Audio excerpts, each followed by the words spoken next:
Hi, I'm Maria. I am a K-8 math specialist and an educational therapist, and welcome to Math Madness. It's no secret that I love math games to help all of my students build their fact fluency and their number sense. Games are interactive, they're fun, students want to play them, and they are an interactive way for students to apply what they know flexibly and to build their skills. So I came up with Math Madness. I'm sure I'm not the first person to do this, but I wanted to provide everyone with a bracket so that you can play along with your class or with your students. Basically, every week in March, we're going to introduce 2 new math games. Students will play, learn to play, practice, and then eventually at the end of that week, vote on their favorite.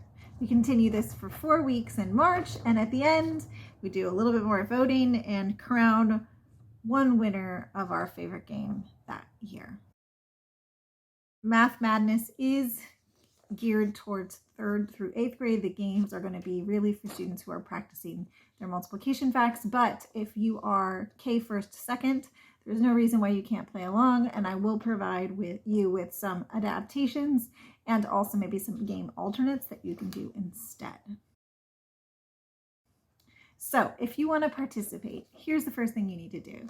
Go to the link that I've provided you below, or the link in my bio if you're watching this on Instagram, and you can get the bracket for free and bookmark that page, because that page is where every game tutorial is going to show up. So the first 2 ones are already up there, Pig and War for this week 1, and then eventually I'm going to add additional games as we go on in the month.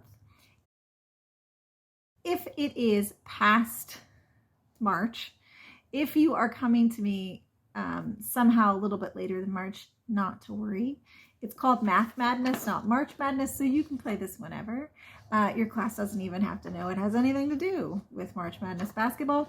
It's just a fun activity, and it's perfect for this time of year being March, but any time of year, especially when your students are feeling trapped by being inside, not able to go out and play. You have some extra time inside to play some games, or if you just need to bring in some new energy and some new excitement in your classroom or with your students, this is a good way to do it.